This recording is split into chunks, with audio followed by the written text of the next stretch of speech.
Hello दोस्तों, आप सभी का हमारे चैनल में बहुत बहुत स्वागत है। आज मैं वर्ष 2021 की शुरुआत में रिलीज हुई मूवी डेली फैंटेसी का एक्सप्लेनेशन करने जा रहा हूँ। फिल्म की शुरुआत में जेन नाम के एक चोर को दिखाया जाता है जो कि एक म्यूजियम से एक प्राचीन मूर्ति चुराता है। हमें पता चलता है कि मूर्ति कोई साधारण मूर्ति नहीं है, इसमें कुछ जादुई शक्तियाँ हैं जो इसे चुराने वालों को श्राप देती है। अतीत में कई लोगों ने इसे चुराया है और वो सभी पागल हो गए हैं। दुर्भाग्य से जेन इस सबसे पूरी तरह से बेखबर है। काम पूरा करने के बाद वह अपने बिजनेस पार्टनर हे से मिलने के लिए जाता है और उसे कई प्राचीन कलाकृतियां सौंपता है जिसे उसने संग्रहालय से चुराया था। हालांकि वह खुद इस मूर्ति को रखने का फैसला करता है। इस बीच उसका बिजनेस पार्टनर हे, जो इसका सबसे बड़ा ग्राहक एडम जो है, वो गुस्से में है। वह रात में मूर्ति पर अपना हाथ नहीं रख सका क्योंकि जेन अपना काम शुरू करने की कोशिश कर रहा है। तभी वह अचानक पुरानी कार को धीरे धीरे नीचे की ओर खिसकते हुए देखता है। बिना समय बर्बाद किए वो उसे जल्दी से रोकने के लिए दौड़ता है, लेकिन बिजली के एक झटके से वो टकरा जाता है और बेहोश हो जाता है। इसके बाद हमें एक फ्लैशबैक दिखाया जाता है जहां पर एक दिन छोटा जेन स्कूल में है। उसके प्रिंसिपल ने उस पर आरोप लगाया है कि उसने उसके पर्स से पैसे चुराए हैं, लेकिन छोटा जेन निर्दोष है और बाद में पता चलता है कि उसके दोस्तों ने ही उसके बैग में पैसे छुपाए थे। जल्द ही जेन को पूरे स्कूल के सामने पनिश किया जाता है और यहाँ हर कोई उससे चोर होने के लिए उसका मजाक उड़ा रहा है। बाद में परेशान जेन भगवान से उस पर बिजली के प्रहार के लिए अनुरोध करता है। अगर वह वर्तमान में इस तरह से वापस पैसे चुराता है तो उसके ऊपर बिजली का एक प्रहार हो। इसके बाद जेन अपने ही एक कमरे में बुरे सिर दर्द के साथ जागता है। तब वह देखता है कि उसके हाथ की कुछ नसें उभरी हुई हैं और वो उस घटना से भ्रमित है, लेकिन वह इसे अनदेखा करता है और दिन की शुरुआत करने का फैसला करता है। अब वो फ्रिज खोलता है और आश्चर्यजनक रूप से अंदर एक चेहरा देखता है, लेकिन जब वह फिर से इसे खोलता है तो वहाँ कुछ नहीं होता। इसके बाद कुछ समय बाद जेन अपने शौचालय में अपना काम निपटाने जाता है, लेकिन जैसे ही वह अपना हाथ धो रहा होता है शौचालय एक इंसान में बदल जाता है और जेन से बात करना शुरू कर देता है। और जैसे ही वह बाहर की ओर भागता है वह अपने सोफे को भी बात करते हुए देखता है। तभी उसके कमरे की सभी चीज़ें जैसे उसका टेलीफोन, टेलीविज़न, पौधे और पेंटिंग, सभी यहाँ तक कि उसकी बिल्ली भी बात करना शुरू कर देती है। जेन का मानना है कि यह सब उसका मतिभ्रम है, इसलिए वह जल्दी से एक मूल्यवान मूर्ति जो उसने संग्रहालय से चुराई थी को साथ लेकर घर से निकल जाता है। वह देखता है कि एक आदमी उसकी कार पर पेशाब कर रहा है। जेन उसे डांटता है तो वह एक कुत्ता बन जाता है। जेन सोचने लगता है कि बिजली गिरने से उसे सिजोफ्रेनिक हो गया है, ये एक दिमागी बीमारी है। अब जब वह अपनी कार चला रहा है तो अचानक कार एक बूढ़े आदमी में बदल जाती है। वो बूढ़ा आदमी उसे डांटता है और कहता है कि धीरे धीरे चलाओ। बूढ़ा जेन के पास बैठा हुआ है और दोनों कुछ यादें साझा कर रहे हैं। जल्दी जेन एक समुद्र तट के पास पहुंचता है और एक बेंच पर जाकर बैठ जाता है और वह अपना बैग खोलता है। जब वह बैग खोलता है तो उसमें वही प्राचीन मूर्ति उससे बात करना शुरू कर देती है और उसके बाद वह मूर्ति एक मानव रूप में बदल जाती है। वह जेन को चोरी करने के लिए दंडित करता है और कुछ चुटकुले सुनाता है।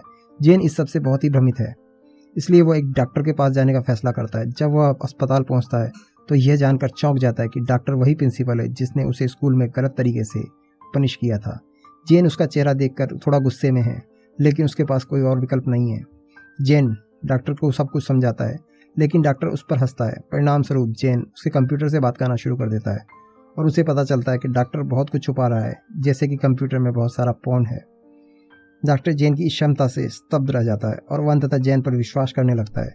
फिर वह जेन को एक मनुष्य चिकित्सक के पास जाने का सुझाव देता है और अगले ही दृश्य में हम देखते हैं कि जेन खुद को जाँच करवाने के लिए एक मनोचिकित्सक के क्लिनिक में गया हुआ है। जब जेन जांच करवा कर निकल रहा है तब वो अपने बचपन के क्रश जुआन काओ में से अचानक मिलता है। डॉक्टर के ऑफिस में दोनों एक दूसरे को जल्दी ही पहचान लेते हैं और बात करना भी शुरू कर देते हैं। जेन उससे पूछता है कि क्या उसे कोई बीमारी हुई है जिसके कारण सभी चीज़ें उससे बात करती हैं, लेकिन जुआन काओ में सोचती है कि वह मजाक कर रहा है। जुआन उसे अपना कार्ड देती है और जेन उसे खुशी खुशी ले लेता है और अपनी कार की ओर चल देता है। थोड़ी देर ड्राइविंग करने के बाद वो अपनी कार से बात करने के लिए कहता है, लेकिन कार कोई जवाब नहीं देती और वह सड़क के बीच में ही रुक जाती है। और जेन जब देखने के लिए कार से उतरता है तो इंजन अचानक फट जाता है और सौभाग्य से जेन उछलता हुआ दूर जाकर गिरता है और उसे केवल मामूली चोटें लगती हैं, पर मूर्ति भी बरकरार रहती है। तभी उसका मानव रूप निकट दिखाई देता है और जेन से ये खुलासा करता है कि जब तक वह सभी चोरी की हुई वस्तुओं को वापस नहीं लौटा देता और अच्छे गुणों को धारण नहीं करता है, तब तक ये सब बैड लक जारी रहेगा। और वह मूर्ति वाला आदमी यह भी बताता है कि जब जेन के अच्छे काम पर्याप्त हो जाएंगे तो वस्तुएं अचानक उससे बात करना बंद कर देगी। इसके बाद जेन किसी कार मरम्मत वाले को बुलाता है और उसकी कार को एक गैरेज में ले जाया जाता है। जेन चाहता है कि उसकी कार ठीक हो जाए क्योंकि यह उसके लिए बहुत ही खास है, लेकिन उन मैकेनिक्स में से एक मैकेनिक उसे बताता है कि इस कार के पुर्जे ढूंढना अब डायनासोर ढूंढने के बराबर है और इसके बाद जेन बहुत भारी मन के साथ अपनी कार को क्रैश में देने के लिए सहमत हो जाता है। अब इसके बाद जेन गैराज से लौट रहा है तो सड़क पर उसे एक अजीब लाल मुखौटा दिखता है जो उत्सुकता से जेन उठा लेता है, लेकिन मुखौटा जेन से बात करना शुरू कर देता है। इसके तुरंत बाद जेन इसे वापस फेंक देता है। इससे मुखौटा टूट जाता है। इसके बाद मुखौटा जेन को 4 लुटेरों के बारे में बताता है जो एक ज्वेलरी की दुकान से लूट करने के लिए जा रहे हैं। अगले दृश्य में वही 4 लुटेरे अपनी डकैती पूरी करने के लिए ज्वेलरी स्टोर की तरफ जाते हुए दिखाई देते हैं।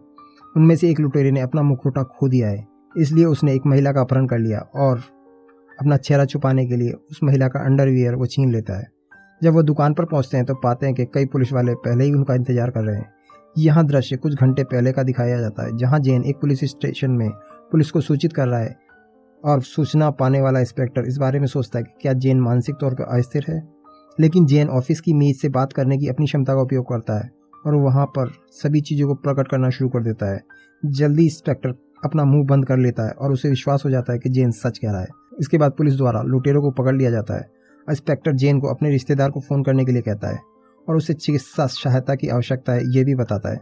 इसके बाद जेन जुआन काओमे को कॉल करता है जो थोड़ी देर बाद पुलिस स्टेशन आती है और पुलिस को आश्वस्त करती है कि उसका दोस्त वास्तव में बीमार है।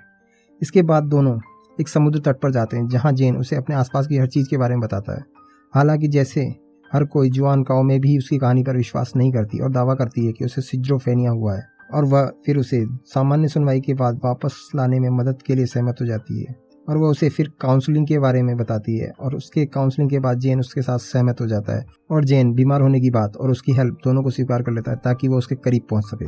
इसके बाद जैसे ही जेन बेंच से उठता है एक बिजली का झटका बेंच पर गिरता है और बेंच टूट जाती है। अब बेंच का मानव रूप जेन का पीछा करता है और कहता है कि उसकी वजह से उसका ये हाल हुआ है। जेन एक बार फिर सभी चोरी की हुई वस्तुओं को छुटकारा पाने का फैसला करता है और वह उस मूर्ति के साथ शुरू करता है और वह इसे संग्रहालय में वापस रख रहा है। अब मूर्ति का मानव रूप प्रकट होता है और जेन को बताता है कि इससे कुछ भी नहीं बदलने वाला है क्योंकि इसे भले ही वो कर रहा है लेकिन बावजूद इसके जेन मूर्ति को वापस रख देता है और घर लौट आता है। अगले दिन भाई हे को पता चलता है अगले दिन डॉन भाई हे को पता चलता है कि मूर्ति को संग्रहालय में वापस रख दिया गया है और यह भी पता चलता है कि उसने इसके लिए पहले ही आधा पैसा ले लिया है और इन्वेस्टर द्वारा इसे जल्द से जल्द डिलीवर करने के लिए मजबूर किया जा रहा है। कहीं और दिखाया जाता है कि जुआन काओमे अस्पताल में सभी डॉक्टरों के साथ जेन की कंडीशन पर चर्चा करने के लिए एक मीटिंग बुलाती है। हालांकि सभी ने उसके दावों को खारिज मान लिया है कि जेन झूठ बोल रहा है, लेकिन बाद में प्रिंसिपल अपनी सीट से उठता है और बताता है कि वह काओमे पर विश्वास करता है। यहाँ सभी अन्य डॉक्टर इससे आश्चर्यचकित हो जाते हैं लेकिन जुआन काओमे नहीं और प्रिंसिपल के समर्थन से वो खुश होती है। जेन रात में अपने एक पुराने मंदिर में चोरी की गई हुई किताब को लौटाने के लिए जाता है। वो वहाँ कुंफू का प्रैक्टिस करने वाले कुछ भिक्षुकों को देखता है लेकिन बाद में उसे पता चलता है कि ये सभी भिक्षुक मूर्तियाँ हैं। जल्दी वह मुख्य भिक्षु से मिलता है और उसे किताब लौटा देता है। उसके इस सही काम के लिए जेन की प्रशंसा करता है। अगले दिन काओ में जेन की कंडीशन को ठीक करने के विचार के साथ एक खुले मैदान में उसे लेकर जाती है क्योंकि बारिश होने वाली है और वह वहाँ पर एक एंटीना उसे पहनाती है क्योंकि बिजली उस पर एक बार फिर से गिरे और उसकी बीमारी ठीक हो जाए। लेकिन दुख की बात यह है कि योजना विफल हो जाती है क्योंकि जेन एक बार फिर हिट होने से डरता है। जब वे जेन और काओमे दोनों लौटते हैं तब जेन काओमे को स्कूल के दौरान उसके साथ अच्छा व्यवहार करने के लिए थैंक्स कहता है क्योंकि वही एकमात्र छात्रा थी जो मानती थी कि जेन निर्दोष है जब प्रिंसिपल ने उस पर पैसे चुराने का आरोप लगाया था। इसी बीच जुआन काओमे उससे पीली छतरी के बारे में बताती जिसे वह हर जगह ले जाती थी, लेकिन बाद में पता चलता है कि कुछ साल पहले वो पीली छतरी चोरी हो गई है। फिर उसने चोर को श्राप दिया था और वो बताती है कि वह एक आखिरी चीज़ थी जो उसकी माँ ने उसे दी थी। उसके जाने से पहले उसे पता नहीं था कि चोर कोई और नहीं जेन ही था। कुछ समय बाद जेन घर पहुंचता है और तुरंत माफ़ी मांगने के लिए छतरी के पास पहुंचता है, लेकिन वह एक शब्द भी नहीं बोल पाता। इसके बाद वह अपने कलेक्शन से एक चोरी की हुई पेंटिंग निकालता है जो कि मोनालिसा की पेंटिंग है ताकि इसकी प्रामाणिकता की जांच की जा सके। एक संग्रहालय में एक विभाग का प्रमुख एडम के साथ परामर्श करने के बाद हमें पता चलता है कि एडम आर्ट गैलरी का उपयोग करके अपना इलीगल बिजनेस रन कर रहा है। वास्तव में ये वही है जो लगातार भाई ए पर मूर्ति चुराने के लिए दबाव बना रहा है। अब वहाँ काओ में भी आ जाती है और बताती है कि एडम को डेट कर रही है। यह बात जेन को बहुत बड़ा धक्का पहुंचाती है और वो वहाँ से निकल जाता है। बाद में जेन मोनालिसा की सेल को अंतिम रूप देने के लिए एडम से मिलने जाता है, लेकिन जब वो एडम के पास पहुंचता है तो वो देखता है कि एडम एक नग्न लड़की की पेंटिंग बना रहा है और जेन को यकीन हो जाता है कि एडम एक प्ले बॉय है और वो काओमे को धोखा दे रहा है। अब वो घर पर आ जाता है और वह उदास और इस बात पर विचार कर रहा है कि काओमे को इसके बारे में बताए या नहीं, लेकिन जेन का हाउस प्लांट उसे सुझाव देता है कि अगले दिन वो अपना मुंह बंद ही रखे। काओमे जेन को खुश करने के लिए एक हॉट एयर बलून के पास लेकर जाती है और वो जब ऊपर होते हैं तो वह एक केक भी साथ लाई थी, यह याद करते हुए कि उसका जन्मदिन है। जेन ये देखकर बहुत अभिभूत हो जाता है। लौटते समय काओमे को एडम का फोन आ जाता है। इससे जेन सैड हो जाता है और वह इसके बारे में कुछ करने का मन बनाता है। अगले दृश्य में हम देखते हैं कि वह एडम से मिलता है और डील के बारे में बात करता है। जब एडम इससे विचलित होता है, जेन अपना फोन उठाता है और सभी को टेक्स्ट करता है। अगले दिन काओमे सहित सभी लड़कियां टीम बनाती हैं और रात में उसके घर एडम को पीटने पहुंच जाती हैं। जेन काओमे को उसके दिमाग से निकालने के लिए एक क्लब में लेकर जाता है। वहां दोनों घंटों तक डांस करते हैं और पीते हैं। बाद में काओमे को उसके घर पर वापस लेकर जाता है क्योंकि वो खड़े होने में भी असमर्थ है। इसके बाद दोनों रात भर टीवी देखते हैं। अगले दृश्य में हम देखते हैं एडम गुस्से में भाई है से मदद मांगता है और उसे जेन का सीसीटीवी फुटेज दिखाता है। उसकी सभी गर्लफ्रेंड को फ़ोन करने से उसे पता चलता है कि पिछले कुछ दिनों से वह जेन का पीछा कर रहा है और वह जेन की शक्तियों के बारे में भी जानता है और इसके बारे में भाई है को बताता है।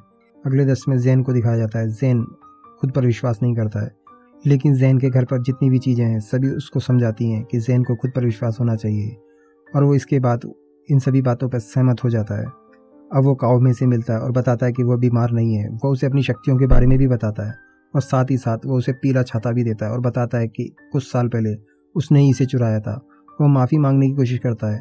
काओमे जेन से रिक्वेस्ट करती है कि जेन उसकी छतरी से बात करके बताए कि उसकी माँ के अंतिम शब्द क्या थे, लेकिन छाता बात करने से कर देता है ताकि काओमे उस पर विश्वास ना कर सके। काओमे जेन को झूठा कहती है और गुस्से से वहाँ से चली जाती है। अब जेन बहुत सैड है और घर लौटता है और वो नोटिस करता है कि उसके भौं पर उभरी हुई आखिरी नस भी गायब हो गई है। इसका मतलब है कि उसके सभी कर्ज चुका दिए गए हैं और अब वो वस्तुओं से बात नहीं कर सकता। जैसे ही वो अपनी जीत के लिए खुश होता है, उसे भाई का फोन आता है जो उसे बताता है कि उसने काओमे को किडनैप कर लिया है। ये सुनकर जेन तुरंत वेयर हाउस पहुंचता है। वहाँ उस बुरे आदमी ने जेन से कहा कि वह चाहता है कि वह लॉकर से बात करे और उसे खोले ताकि वह लॉकर में रखी वैल्यूएबल चीजों को पा सके। अगर जेन ऐसा करने में विफल होता है तो वह काओमे को मार देगा। घबराते हुए जेन लॉकर से बात करने की पूरी कोशिश करता है, लेकिन क्योंकि अब वो पूरी तरह से सामान्य है इसलिए वो ऐसा नहीं कर सकता। वो उन बुरे लोगों को समझाने की कोशिश करता है कि वो अपनी क्षमता खो चुका है, लेकिन वो कुछ भी सुनने के मूड में नहीं लगते।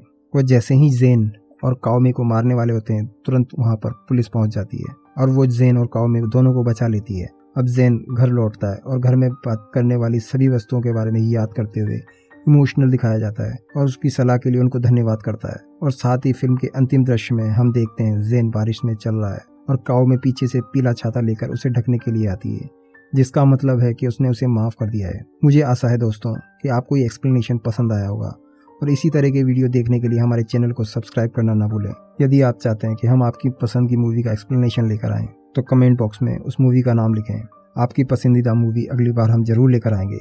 तब तक आप अपना ख्याल रखें। धन्यवाद।